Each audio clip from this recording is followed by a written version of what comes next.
Hey guys, today I'll be taking a look at the 2022 Senate map based on the betting odds. So the betting markets can be a very good way to predict elections. If you look at what happened in Georgia the other day, you'll see that Raphael Warnock's odds have gone up significantly in just one day, but this is not reflected in the polling, as of course the betting markets are much quicker to react to recent political developments. And they have been a very good predictor for many elections in the past, and so in this video I'll be taking a look at this year's Senate map based on what the betting markets are currently saying about every single race. So at this point in time, we only have betting markets in 18 out of the 35 Senate elections this year, but the races that we don't have betting markets for are very solid races for either Democrats or Republicans. There are states like New York, California, Hawaii for Democrats, and then states like Kansas, Oklahoma, or South Carolina for Republicans. But we do have betting markets in all the important races this year, the races that are going to actually decide the makeup of the upper chamber of Congress in 2023. So we're going to start off with two very solid Democratic states. These are the two states of Washington and Oregon. Both Patty Murray and Ron Wyden have solid chances at winning re-elections. Ron Wyden and Patty Murray are both running for their fifth terms in office. They're both very solid Democratic incumbents running in very solid Democratic states. Now, even though the governor election in Oregon is pretty close between Tina Kotek and Christine Drazan, the Senate election is not nearly as close. Ron Wyden is the heavy favorite in winning re-election a fifth time, and so that'll make both Washington and Oregon solid Democratic states. Next up, we have the Senate election in Nevada between Catherine Cortez Masto and Adam Laxalt. This is one of the biggest races of the year. This is important to both Democrats and Republicans. If Democrats cannot hold onto their seat in Nevada, they're going to have to make up for it by winning in Georgia, Arizona, and Pennsylvania. But on the flip side, if Republicans lose Nevada, they probably are not going to win back Senate control. But at this point in time, things are trending in favor of the GOP. Adam Laxalt has recently retaken the lead in the polls. He is now ahead by 0.9%. He was ahead at the very beginning of the year, but lost his lead in the beginning months of the summer as Democrats began to take in momentum. However, Masso's lead has disappeared over the last couple of weeks, and Adam Laxalt, according to the polls, is now the favorite in the Silver State. The betting markets have also reflected this shift, as Adam Laxalt is now the favorite with a 59% chance at winning. However, he was the favorite in this race even in late July going into the month of August,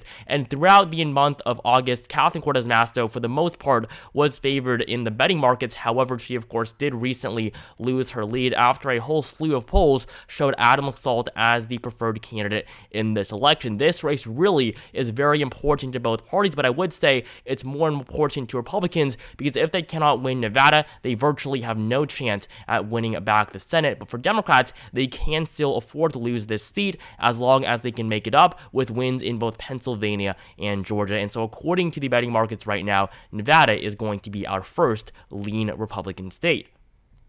And now moving on to Utah, we have a very interesting race here between Mike Lee and Evan McMullin. You typically never see close elections in a state as red as Utah. I mean, this is a state that Mitt Romney won in 2018 by 32 points. In 2016, Mike Lee won by 41 points against Misty Snow and won his first term in office. However, in 2022, Evan McMullin is the independent conservative challenging Mike Lee, and so McMullin is not running as a Democrat. He is registered as an independent. He is not a fan of Donald Trump, and that's one of the reasons why he's doing so well. President Trump is not popular in the state of Utah. He did not win a majority of votes in the state in the 2016 presidential election because Evan McMullin, who ran in 2016, won over a fifth of the vote. He almost defeated Hillary Clinton in Utah 6 years ago. And so Mike Lee is facing this challenge from McMullin. He's fending off relatively well. He's still up by 7 points in the polls, and the betting markets give him still an 89% chance at winning re-election. But this race is surprisingly close and definitely one to watch in the coming months. Mike Lee, of course, running under a political party, has significantly more fundraising, but Evan McMullin has also taken in a lot of donations, especially from big donors who are trying to oust Lee and the Republicans from Utah. But as of this point in time, it does not look like Utah is going to flip. McMullin is not the favored candidate here, making Utah still a solid Republican state. And the 538 forecast currently also heavily favors Lee, giving him a 93% chance at winning. But according to their forecast, Utah is actually only going to be a likely Republican state. In Arizona, Democrats also have to win this seat if they want to hold on to their majority. The Democratic Party cannot win the majority for a second time in a row without Mark Kelly winning re-election in one of the fastest growing states in the country. But the good news for them is that Mark Kelly is a very strong incumbent, and Republicans chose to nominate Blake Masters over both Jim Layman and Mark Bronovich. Essentially, the Republican Party chose the worst possible nominee for this race, and that's why Mark Kelly is doing so well. He leads on average by 6.9% in the polls, and not a single poll has ever shown Mark Kelly behind Blake Masters. Every single poll released for this race ever has shown Mark Kelly winning his re-election to his first full term in office after winning the 2020 special election just 2 years ago. The betting markets give Mark Kelly a 69% chance at winning re-election. This race was very close for quite a while during the middle months of the summer, but after some very strong numbers from the Kelly campaign, he is now the clear favorite. At one point, he even reached a 72% chance of winning. His numbers have dipped down slightly, but it's very clear that Mark Kelly is favored to win his re-election. This race will still be one to watch. Arizona is still a very purple state, but Mark Kelly, without a doubt, is the clear favorite, and 538 also gives them a very high chance of winning. 82% is the odds for Mark Kelly right now, according to the 538 forecast, and that will make Arizona a likely Democratic state. We also have a relatively competitive Senate election in Colorado, and this is the race between Michael Bennet and Joe Adea. Bennet pretty easily won his re-election in 2016 by 6 points, and he'll probably do the same thing again in 2022. I think Bennet will do better than he did 6 years ago, but it will not be a double-digit victory for the incumbent Democrat. Joe Adea is running a pretty strong campaign. He's a pretty moderate Republican, but he cannot overcome the fact that Colorado is now a Democratic state. Joe Biden won it by 13.5% in the 2020 presidential election. And of course, Democrats flipped the other Senate seat in 2020, previously held by Cory Gardner. John Hickenlooper defeated the Republican incumbent by 9.3%. Defeating an incumbent by almost double digits is a pretty big deal. And so we're not going to see Republicans win any Senate races in Colorado for the near future. So Michael Bennet is currently on track to winning his third full term in office. He was first appointed in 2009 and then won re-election in both 2010 and 2016. And so right now, Michael Bennet has an 88% chance at winning re-election, making Colorado, according to predicted, a solid Democratic state. And now we have just one more race on the western half of the U.S., and that is going to be the election in Alaska between Lisa Murkowski and Kelly Tshibaka. This will be the first Senate election in Alaska history to use ranked choice voting, and Republicans have a 97% chance at coming out on top. Lisa Murkowski, though, the incumbent Republican, is not the favored candidate due to her voting to impeach Donald Trump in early 2021. Trump sent out Kelly Tshibaka to challenge Murkowski, and Tshibaka is actually the favored candidate, according to 538. They give her a 53% chance at victory. Lisa Murkowski only has a 47% chance at winning her fifth term in office. However, if you do look at the betting markets for whether or not Murkowski is going to be reelected, she actually has a 78% chance of winning. This market really does tend to go up and down pretty significantly. At one point, Murkowski had a less than 1 in 2 chance at winning her reelection this year, but now she is still the favorite according to the bettors. And at this point, no matter who wins, Alaska is still going to be a red state. Lisa Murkowski is still very much a Republican,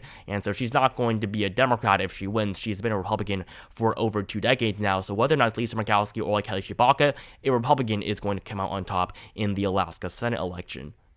And now moving on to the only 2 states that are still west of the Mississippi, we have the 2 elections in Iowa and Missouri. Both of them are going to be solid for the GOP. Chuck Grassley is actually in the closest election he's been in since his first one in 1980. Michael Franken is the Democrat challenging him, and this race is probably not going to be solid in terms of the margin alone. Chuck Grassley is probably not going to win by a margin over 15%. We've seen that as Chuck Grassley has gotten older, his margins of victory have decreased significantly over the last 4 decades. And so the Iowa race is probably not going to be as solid for the GOP as it has been in the past, but still more solid than it was in 2020 when Joni Ernst only defeated Teresa Greenfield by 6.5%. So still, Iowa is going to be a solid Republican state as Chuck Grassley runs for his 8th term in office, making him the longest serving senator in the Senate after Patrick Leahy leaves in early 2023. And then the race in Missouri is also going to be solid for the GOP as Eric Schmidt is on track to defeat Trudy Busch Valentine. This race race was never going to go to the Democrats, but when Eric Greitens,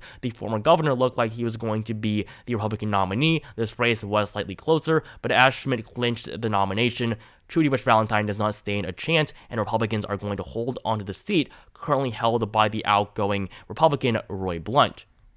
And now we're going to jump into the Midwest. We have three pretty competitive races here in Wisconsin, Ohio, and Pennsylvania, but the one in Wisconsin really is not as competitive as it was before. Mandela Barnes is no longer the favorite. He was up by 3.8% in the polls at one point. Every single early poll for this election showed Mandela Barnes as the favorite over Ron Johnson, but as we enter the month of September, Ron Johnson took the lead in many polls and basically has led in every single poll released in the last month, and so this has put his campaign on top. He is now ahead by 1.9% according to the polls. This race is not very important to Democrats. Realistically, it was never going to be a flip, and so the betting markets have always favored Ron Johnson, but at one point, only 1 cent actually separated the shares in terms of betting for Ron Johnson and Mandela Barnes, but after the polling went down for Mandela Barnes, his odds have started to decline as well. He now only has a 27% chance of winning, 75 for Mandela Barnes, and so these numbers may add up to over 100 sometimes,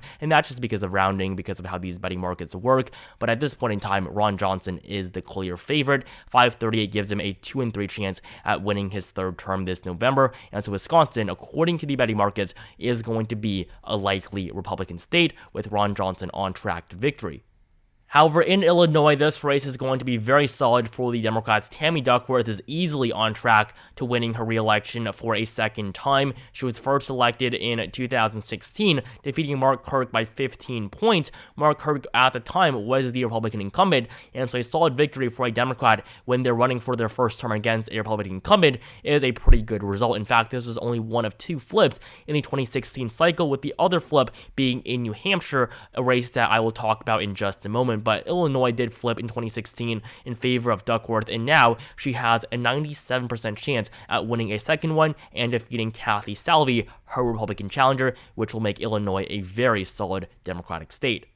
Next up, we have the very controversial election between J.D. Vance and Tim Ryan. This seat is currently held by Rob Portman, but he will be retiring, and so Vance has picked up the mantle for the GOP, and he only has a 79% chance at victory. Hillary Clinton had a higher chance at winning the 2016 presidential election. J.D. Vance is doing terribly in this race. I mean, Ohio should be a solid red state. It's been Republican for a very long time now after Trump flipped it in 2016. Rob Portman won by 21 points just 6 years ago to his third term in office, and so Tim Ryan's margin here in the polls is very significant. Even though many of the polls have not been great, we did see the most recent poll coming from Siena College. This is the first A-rated pollster to show Tim Ryan in the lead over J.D. Vance, and Marist College's latest poll, another A-rated pollster, only had Vance up by 1 point. So a very competitive race according to the best pollsters in the country, and Peter Thiel, who was J.D. Vance's biggest mega donor and somebody that basically fundraised and supported his entire campaign for the last 2 years, has signaled that he's pulling out support for J.D. Vance and is instead going to back Blake Masters in Arizona. That probably isn't going to make too much of a difference, but Vance losing one of his biggest sources of cash is going to hurt him in the coming month, as of course we enter the final couple of weeks until the election on the 8th of November. But Tim Ryan is running a very strong campaign, but at this point, according to the betting markets, Ohio is still going to be a likely Republican state. It is true that J.D. Vance is favored simply because he will have an R next to his name when he shows up on the ballot, but J.D. Vance is really not performing as well as he should be. Tim Ryan is making his mark on this race. In fact, 538 gives him a 29% chance at victory, making Ohio only a lean Republican state according to their forecast. And then the final race we have in the upper Midwest is going to be the one in Pennsylvania. If Democrats cannot win in Pennsylvania, I think their chances at taking back the Senate decrease dramatically. John Fetterman is in a tightened race against Mehmet Oz, but he is still the clear favorite. John Fetterman at this point has still led in every single poll that has ever been released for this election. I do not believe that John Fetterman is going to lose. I think Mehmet Oz has run a terrible campaign. He has nothing to do with Pennsylvania. I say this all the time. But Mehmet Oz has nothing to do with the Keystone State. There's no reason why Mehmet Oz should represent a state like Pennsylvania. He has never lived in the state of Pennsylvania, while John Fetterman has been the lieutenant governor for the last 4 years, serving under Tom Wolf. And so I think that if John Fetterman ran for governor, he would have a much easier path to victory against Doug Mastriano. But Democrats did make a good choice. Josh Shapiro is the weaker out of the two Democratic candidates, and so putting him up against Mastriano in the governor's race will probably be better for Democrats overall, because John Fetterman can win the Senate election, and I'm still very confident that he's going to win his first 6-year term, and this is what is going to deliver Democrats that majority. John Fetterman is saying that he's going to be the 51st vote, but at this point it looks like he's probably only going to be the 50th vote, as Adam Laxalt will probably win in Nevada, and in Pennsylvania, John Fetterman currently has a 63% chance at winning this race. He was not always a favorite. For a very long time, Mehmet Oz was expected to become the next U.S. Senator from Pennsylvania, but now John Fetterman has taken a pretty strong lead and has been ahead for quite a while. 538 gives him an even higher chance, 76% chance John Fetterman wins according to their forecast, and so this will make the state of Pennsylvania, according to the betting markets, a lean Democratic state. 63 is not high enough to make it likely. It'll probably have to be at 65 for predicted to mark the state of Pennsylvania as likely Democratic, but still, John Fetterman is doing very well for his first Senate race.